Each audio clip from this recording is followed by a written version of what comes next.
All right. Hello, everyone. Hello, punctual people. We have a few more now naturally trickling in.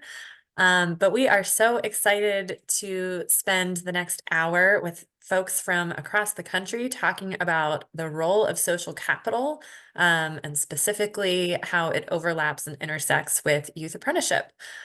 So I assume that at least one of those topics caught everyone's attention and brought them to today's webinar. I'm going to do just some quick introductions and grounding, and then we will be off to the races with the rest of our agenda today and the real content.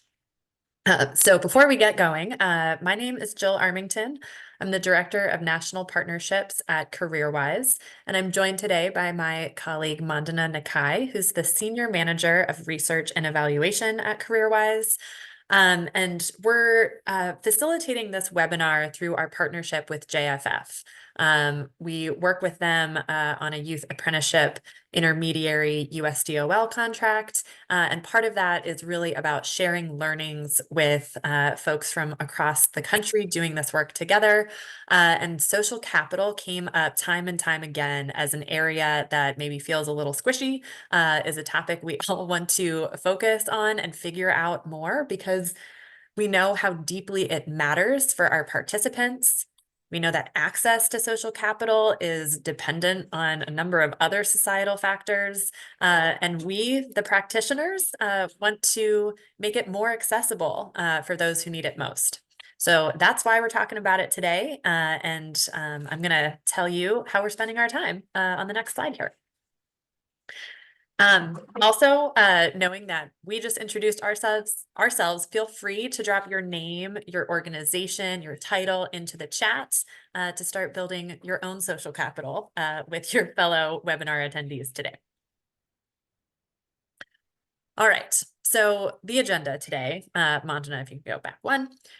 So first off, like I said, I'm just going to kind of frame and do a quick overview of who CareerWise is and why we care about this topic.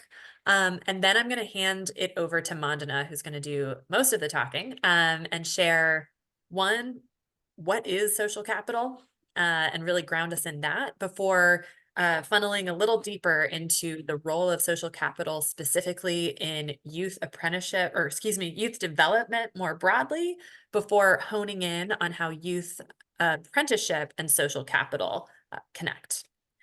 From there, we'll talk about how you can measure something as challenging as social capital before sharing some really awesome resources with everyone that you can kind of take home and leverage in your own communities.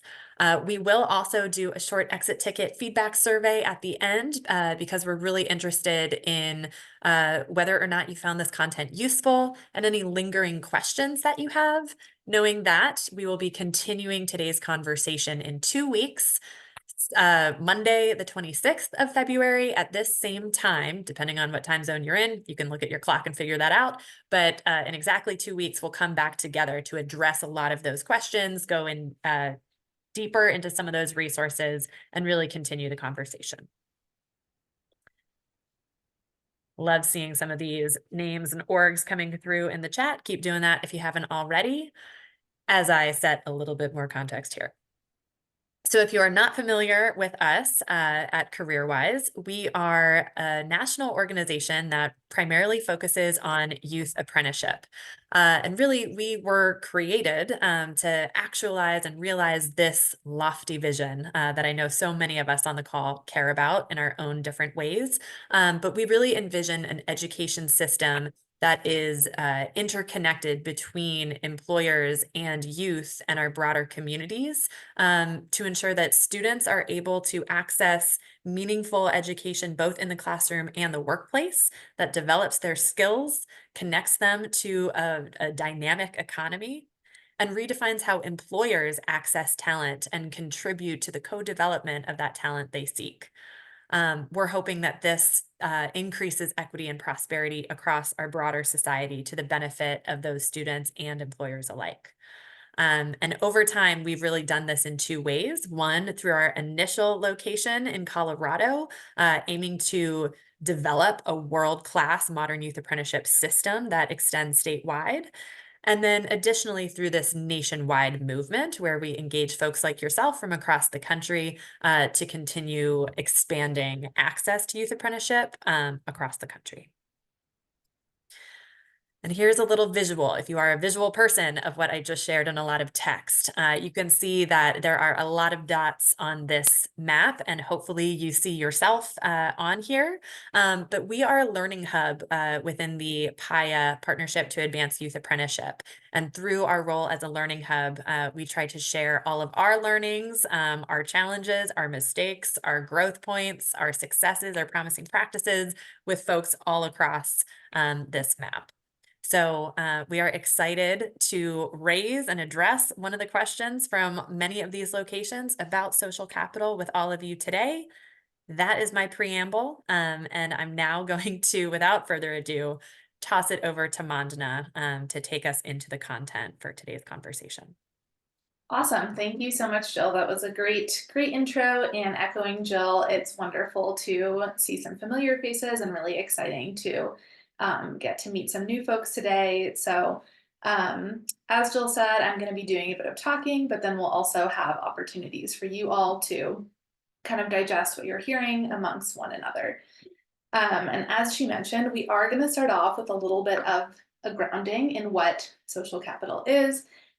This is likely a concept that we're all kind of familiar with on an intuitive level, right? But it is squishy, so we're going to try to sort of get on the same page around a common definition.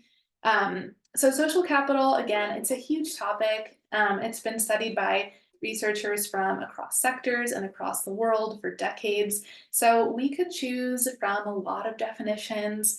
We could probably spend our entire hour kind of looking at different contexts in which social capital has been studied and like really just getting into the definitions. But fortunately, we have some resources to draw on today, kind of from within our own sphere of career pathways and youth apprenticeship work. The Search Institute, which no doubt many of you are familiar with. They conduct research and apply it on youth development. They were commissioned by the Gates Foundation in 2020 to put together a really comprehensive literature review on social capital with a youth development lens. And they also created a number of tools that we're going to discuss later on. So because their effort to kind of summarize the social capital literature is so relevant to us as an audience and so comprehensive, I'm going to kind of refer to it throughout the discussion today, but I've also included a broader kind of set of literature that I drew on in the sources at the end of this presentation if you would like to peruse on your own later. So the Search Institute proposes this definition of social capital as resources that arise from a web of relationships which people can access and mobilize to help them improve their lives and achieve their goals. And what we really want to emphasize here is that social capital is consisting both of the relationships themselves and the resources that stem from those relationships. And then there's this idea that it's those resources that can be really critical to kind of helping people get where they want to go in the world. And again, like so many ways of thinking about social capital, but we do kind of start to see some commonalities across the literature in terms of like what social capital is, what the features are. So here are 5 that are quite common across the literature. Again, this idea that social capital is both the relationships and also the value that can be derived from those relationships. There's this idea that social capital can exist both kind of at the individual level and at the community level. So we can say that an individual person has social capital or they're in pursuit of social capital. We can also say that a community maybe has a differing level of social capital relative to another community. And then for both individuals and communities, social capital is inherently neutral. I think this is super interesting because we often tend to kind of think of it as being automatically good, right? But stepping back, we can see that it's actually very contextual. So if I have a lot of social capital, that might be great for me, but potentially not for you because you don't have as much, or potentially the way that social capital operates within a community, thinking of things like patronage networks or corruption, like those have negative effects on the broader society. So we want to be careful not to sort of like blanket valorize social capital in all contexts, but to just really understand kind of when and how it can be leveraged for the most good. And this kind of brings us to our last two features, which is that social capital is not equally or equitably distributed within and across communities. And sort of by looking more critically at who has social capital, how they're using it, and who doesn't, we can kind of see where and how power is operating. So the bottom line is that, if everyone had the same amount of social capital and the same types of social capital, we wouldn't be here talking about how youth apprenticeship can help increase social capital really in specific ways for specific groups. And going into what those specific ways are, these three categories comes up over and over again as kind of common way of breaking down the types of social capital, which as we're going to see is going to be really important for thinking about kind of how we operationalize social capital within youth apprenticeship. So bonding capital, it refers to the ties that you already have with people that you're kind of familiar with, people you're sort of on the inside with. So maybe family members, sports team, your knitting circle, your church group. This is actually the type of social capital that's been studied the most. And it is really important for us because we want to validate that the youth that are coming into our programs do tend to have this kind of capital, and it is a very real and valid resource. And it's also important in that folks who apprentices come in having bonding capital with are going to be the people who are going to be really important messengers for us about the program, people whose endorsement they want. That's people like coaches and people like parents. But what we're really trying to focus on with this work is supporting youth to build these second two types of capital, bridging and linking capital. So bridging capital kind of consists of connections across groups. And that could be, really different types of gaps, like a small gap, like a cross-team meeting, or it could be a bigger gap, like bridging a gap across a racial, ethnic, or religious community. But there's kind of this sense of making a lateral connection. And then with linking capital, there's an implied sense of transcending hierarchy. So when you're building linking capital, you're building one person with sort of a smaller pool of resources is building a relationship or connection with another person or a group of people that have resources that person needs. So again, it's just important that we're thinking about not building social capital point blank across the program, but really how do we support youth to build these powerful bridging and linking types of capital.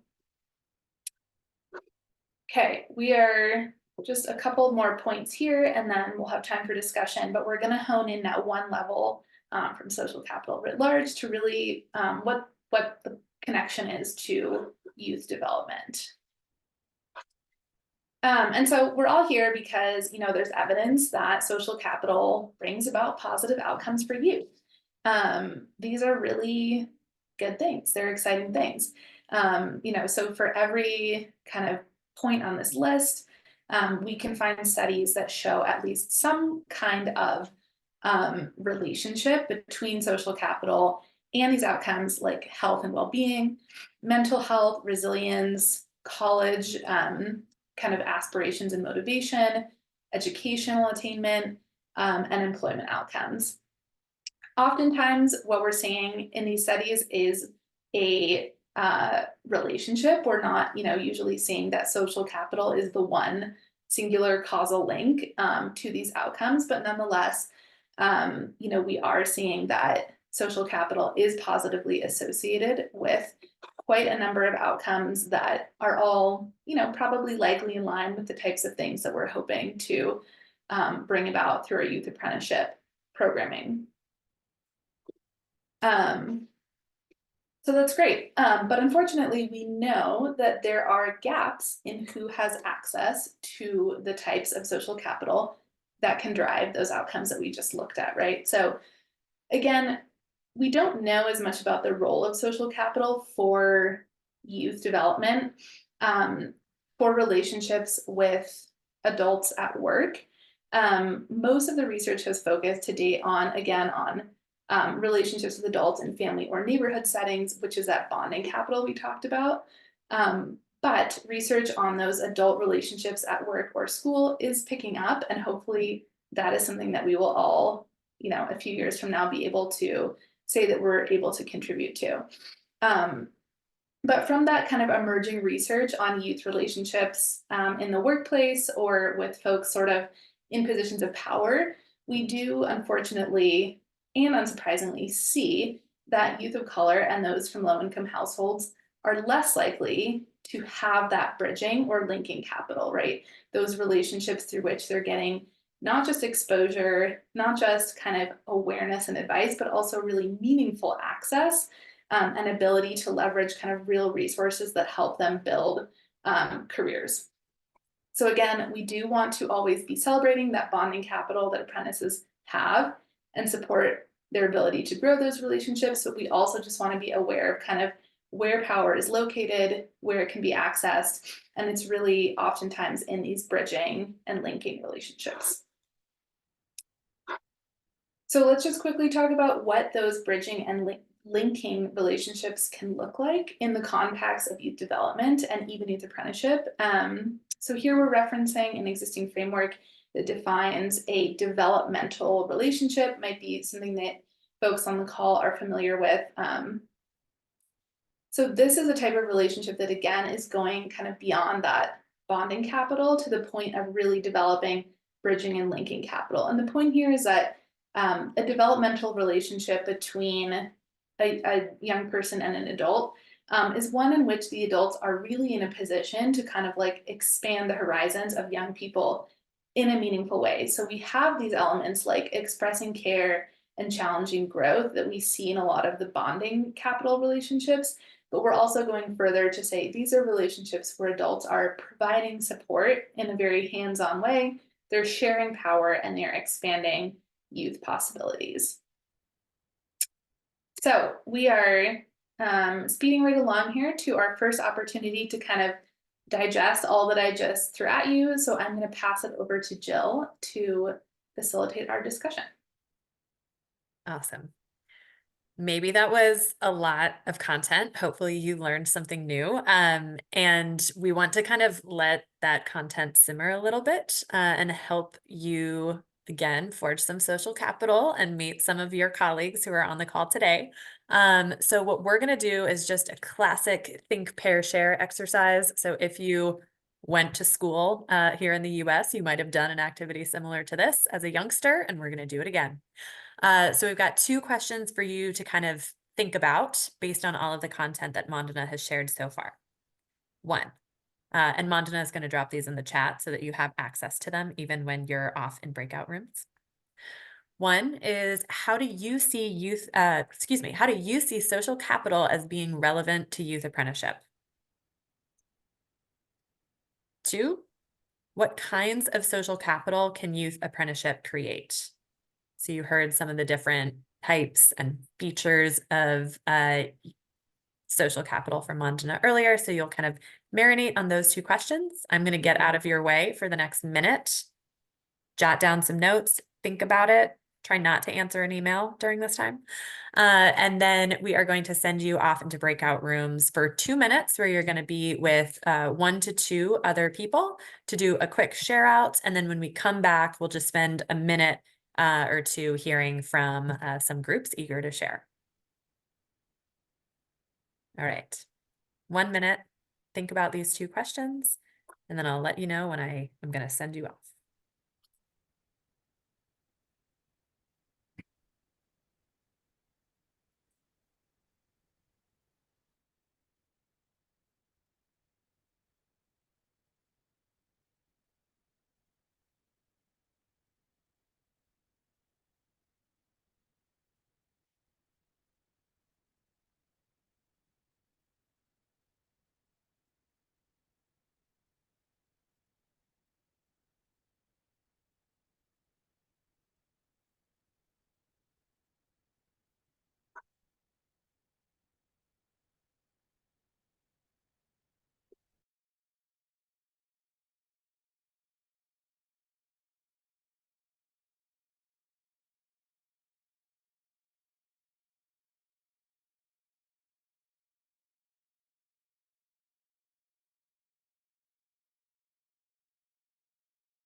All right, I'm going to go ahead and send you off. You'll have 2 minutes to talk, and then we'll come back.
I figured we could hang out with the bots.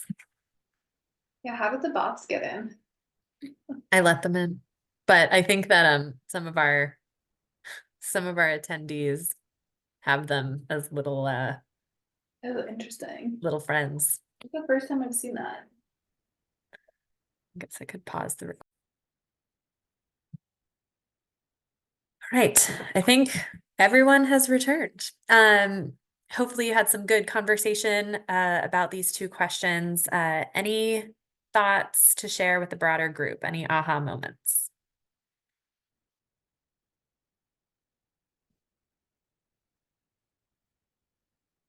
I'll share. I'm Jen with ROI in Southern Indiana. I see some of our people on the screen there. We talked about how oftentimes in work-based learning, the old model of an apprenticeship was was typically biased towards families and students that had social capital because they could rely on their family's connections to find a place to do an internship. Where apprenticeships try to level that playing field because it's not about the family's connections. It's about preparing the students for places that they're individually interested in and not what connections they have as a family. Thank you so much for sharing that, Jen, and for being here. Any other thoughts from other groups before we proceed?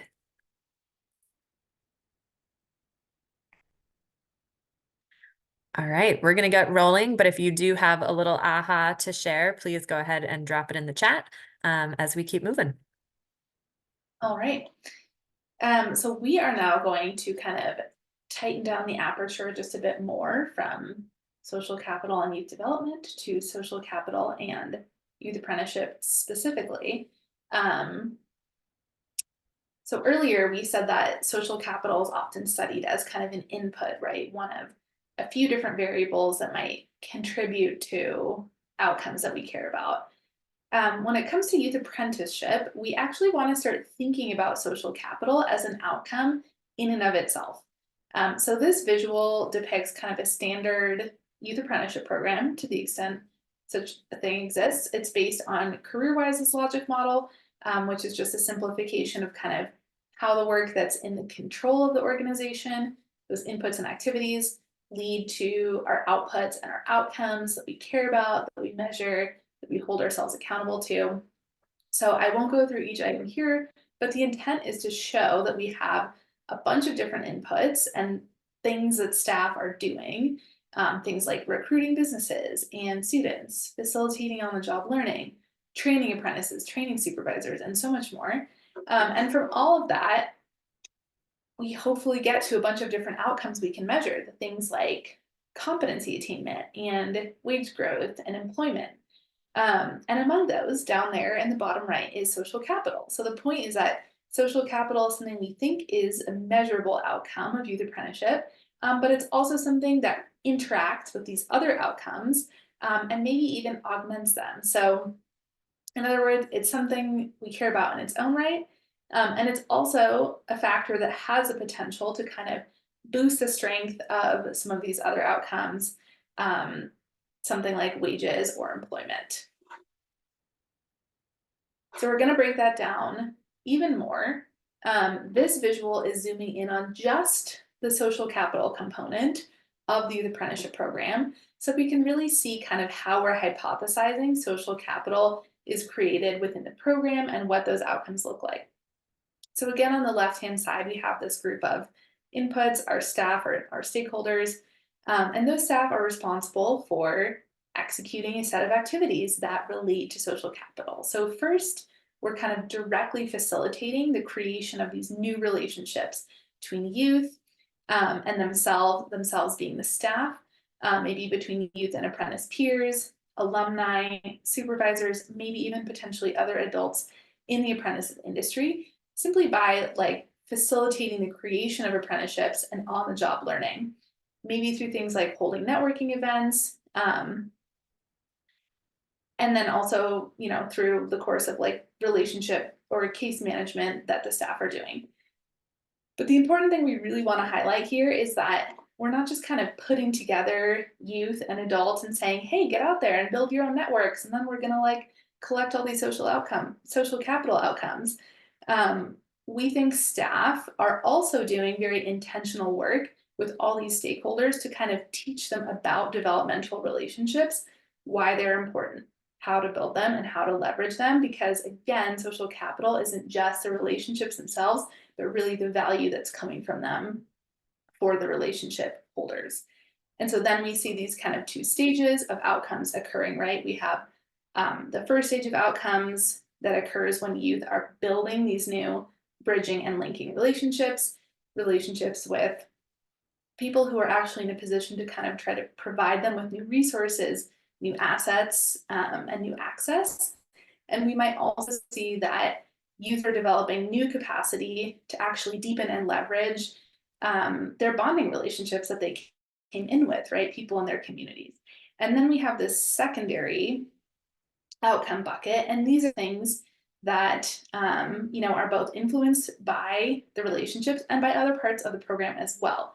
But here we're going to see that kind of derivative value, the resources, the growth and development that youth will be able to access through the relationships they've formed. And now, to just take the zooming metaphor even further, we're zooming in one more level on just the activities that youth apprenticeship intermediaries are doing to kind of both create, again, those relationships and then make sure that all of the stakeholders are able to kind of maximize their value potential. The key point, again, being that we're just not going to be able to close the developmental relationship gap that we know exists for youth of color and those from low-income households just by kind of sticking youth and adults together and saying, hey, go off and, you know, have a productive time together. We believe that we really have to take some additional steps to make sure that we're ensuring that those are high quality developmental relationships. So for our next brainstorming session, we're going to think a little bit about what those activities could look like. Here we've suggested some ideas are things like staff, supervisor, apprentice, and alumni training. It could be things like facilitating networking events. So as you're brainstorming, and Jill's going to introduce the questions, think about kind of if you're doing these activities, you know, are they part of a coherent social capital strategy that you can point to, or are these all things that are sort of embedded in different parts of your programming?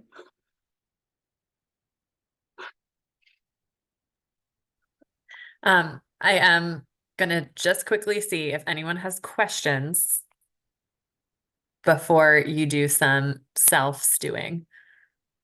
Can we see that slide one more time? Oh, yeah. This one? Yeah, thank you. Mhm. Any other questions percolating?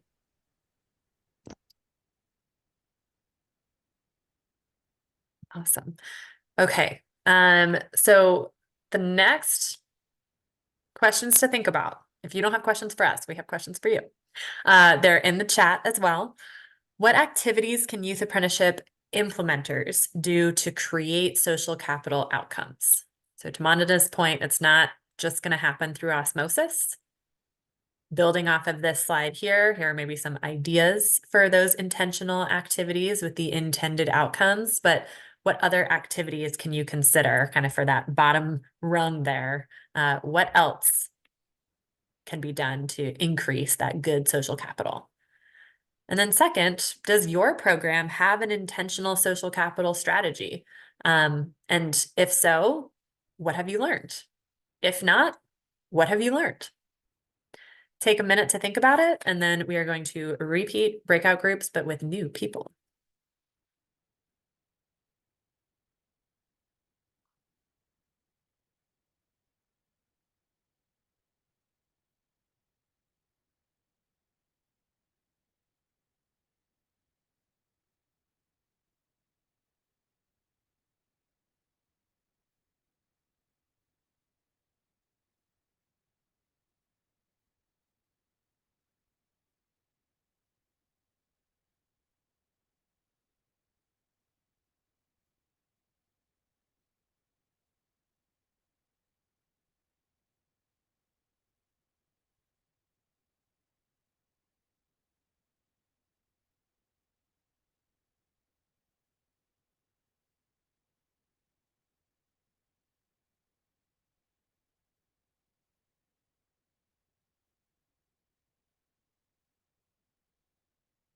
All right, I'm going to go ahead and open the groups. See you on the other side.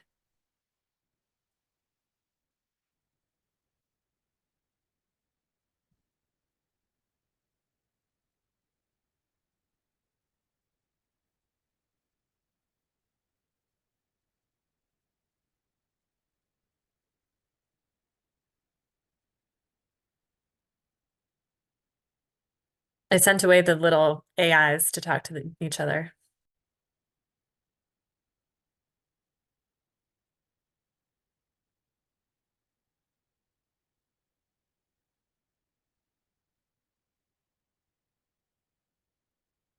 All right. Any pearls of wisdom to share for the group? Hi, it's Pam out in California. I'll go. Okay. I think that one of the things that is important is part of our program, and it's a requirement in the state of California, is to conduct a new apprentice orientation.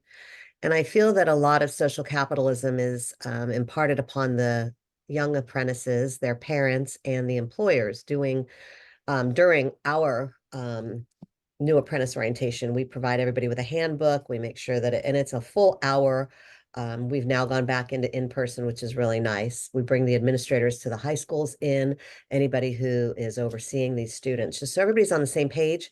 And we make sure that the apprentices know that we as a committee and the intermediary are here to support them in every way that they go, and the employer as well, and the mentors. So it's an open communication.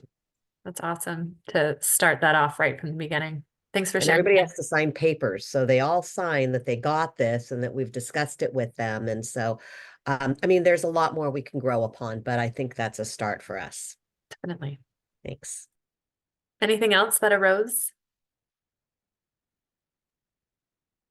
Something we didn't get a chance to talk about in my group, but something I've been wondering is I love hearing all the individual programs and what they're doing regarding social capital, but I'm curious about our collective PIA group. When we think of like our alumni and mobilizing that as a possibility for social capital nationally for our completers. And I'm just curious, I'm like, an idea that have been thinking about is whether, you know, the new National Youth Apprenticeship Week, if they're starting to build more opportunities to start to leverage our collective social capital and also connect our young people with potential entities across the nation as we're all moving our own programs forward. I love that. Thanks for bringing that up, Jocelyn.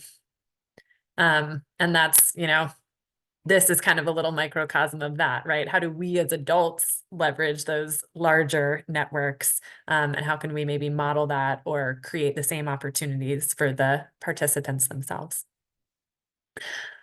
All right. Thanks for noodling on that. We are going to plow forward, and Mandana, I'm going to toss it back to you. Thanks. Okay, we are heading into our last kind of section of learning here. And the last topic of the day is about measuring social capital. So now that we have thought about naming social capital as an outcome of youth apprenticeship, what follows naturally is kind of like, okay, so how do we measure this? And on that note, we have both bad news and good news, sort of depending on your perspective. The bad news is that there isn't really a clear recipe we can follow. The literature is very much in agreement that there is no specific way to measure social capital that is best. But you could also see that as good news in that it means that we have a lot of room to be creative, to try things, and just kind of see what gets us as practitioners useful results that help us drive decision making in our programs day to day or month to month.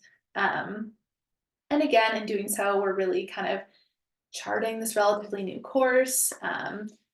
We're sort of at the beginning of more research emerging on youth relationships with adults at school and at work. And so again, we have an exciting opportunity to kind of contribute to that evidence base as we go. So a couple of considerations as we kind of set out to think about measuring social capital in our programs. And this just comes back to, again, having this set of kind of primary outcomes. Those are the relationships that our programs have helped develop. And what we're looking to do there is really just kind of measure the existence of those relationships. Have the relationships occurred and think about some ways that we might want to characterize them.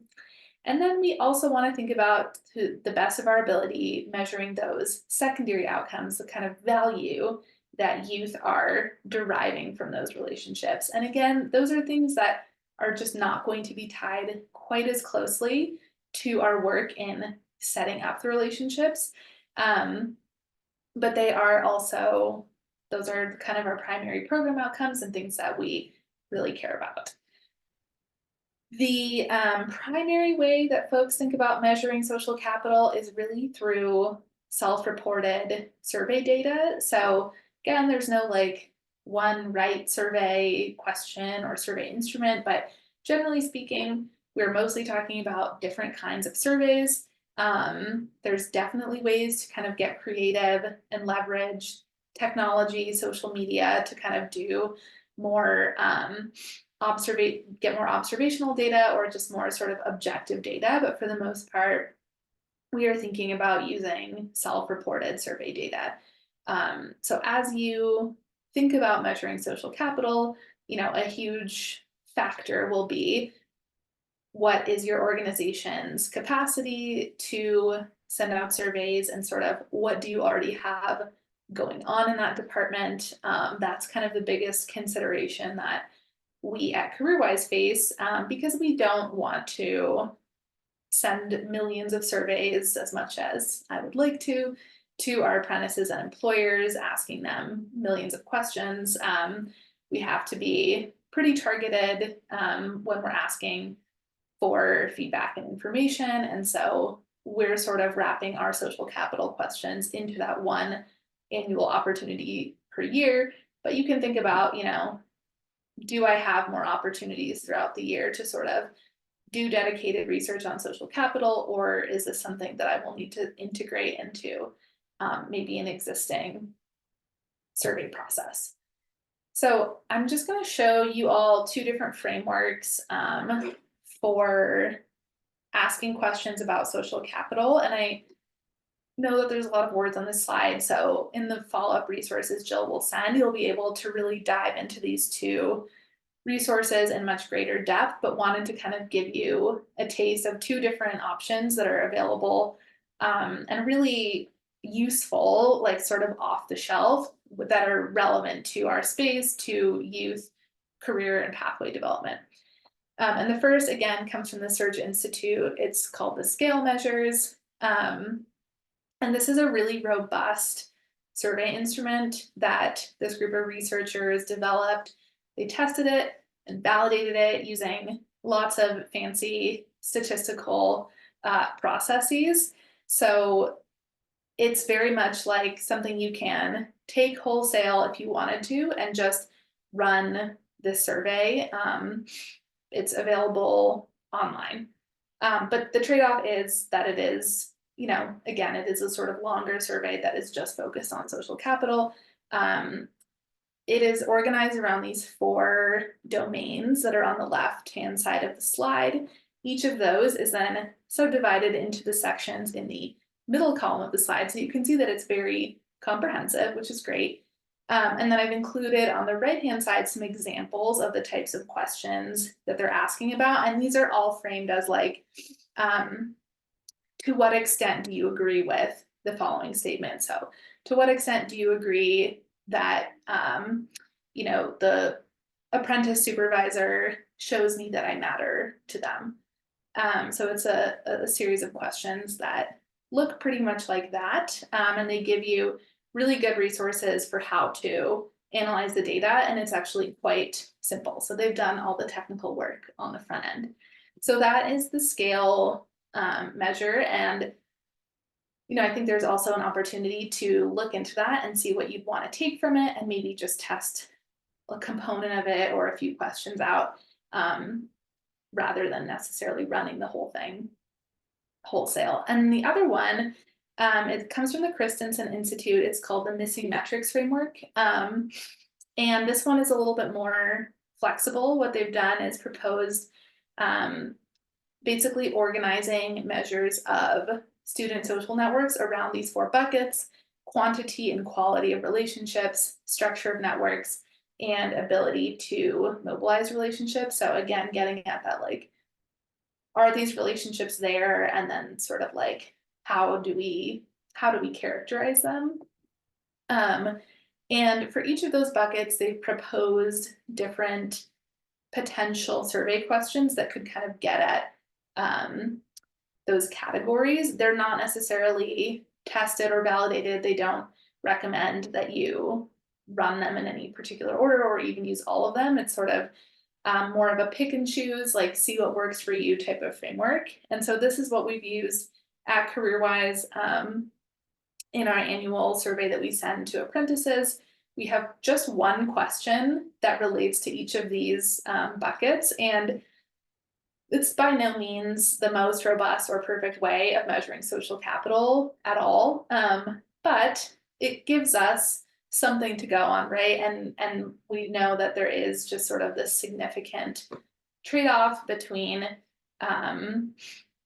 you know, the number of questions you ask and the length of survey and sort of the burden of data collection, and ultimately the number of responses that you'll get back and sort of the burden you're placing on people's time. So trying to be mindful of that. That's where we've started. And hopefully we'll have opportunities to kind of go deeper. I do think this is where qualitative work can really supplement if you have the opportunity to interview even a few apprentices or do a focus group and sort of dig into some of these questions in an interview setting that can sort of supplement what might feel a little bit thin if you're just asking for questions about relationships. But I think the takeaway here is that start somewhere, and it doesn't have to be the most robust study to be considered something that you know, your team can reflect on and use to kind of drive the path forward. That is that's all I have. Happy to take questions on that, and I think, Jill, we can either do a discussion or just head to our closeout. I think From a timing perspective, we will not do the last round of breakouts. That being said, maybe Manjana, you can I will drop the questions into the chat. We will follow up with them because they are very much thinking about, okay, how do you apply this to your programs? How do you think about measuring your programs? And we can also delve into these further in virtual office hours. Any questions that arose from the measurement section of today?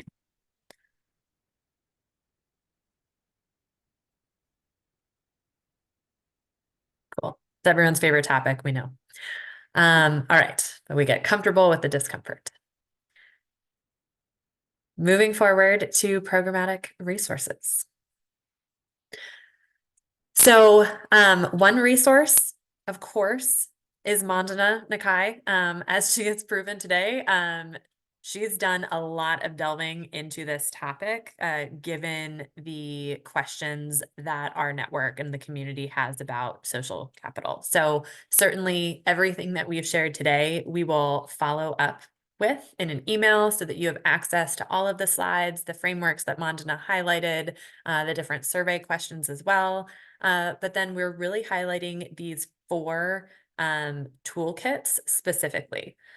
Manjana mentioned at the top that there is a ton of information and research about social capital kind of en masse out on the interweb. There are fewer resources about the exact intersection between social capital and youth apprenticeship, but like Manjana discussed, there's a lot of overlap and learnings that we can draw. Specifically want to highlight the bottom left here, which is the recent little microsite that Education Strategy Group, one of the other PIA network partners, recently put out. It's called Cultivating Connections. And so that I think is like the most timely of these resources. But certainly the Christensen Institute, the Search Institute in the top right, those were referenced quite a bit at length during today's conversation. So we'll share all of the links so that you can access and explore those resources after today. Lastly, hopefully in today's conversations, you made some new connections, created some bridging capital of your own in bridging the geographic gap between you and some of the other partners on this call. Maybe you got to see some folks that you already know and are comfortable with. But we definitely want to keep this conversation going. We know that one 60-minute webinar is not going to be the panacea to all of your social capital questions or concerns. So we are going to try to answer all of those questions and concerns in a second hour. But like I mentioned at the top, Manjana and I are going to facilitate a follow-up virtual office hour. Manjana just dropped the registration link into the chat. And again, we'll follow up with that in the email. But if you want to register for that follow-up conversation, come with questions, come with a listening ear. Maybe you've gone through the resources between now and then, so you have some more targeted questions to ask, or if you just want to come and listen to what your colleagues are saying, that is welcome as well. Additionally, we would love, if you have not dropped, to just drop your thoughts into a brief exit ticket survey to share any feedback and just kind of how this content resonated or not with you. We are constantly trying to improve our efforts in supporting the community at large who is doing this work. And so please be honest and open in your feedback there. And there's an opportunity for you to share any lingering questions you have. With that, I am closing this conversation. This is the end of the official transcript. Please go ahead and open up that survey, and you have a few minutes before the top of the hour if you want to take care of that now. Otherwise, Manjana and I will stick around if you have questions, thoughts, musings, wonderings, any other noun to think of and to share.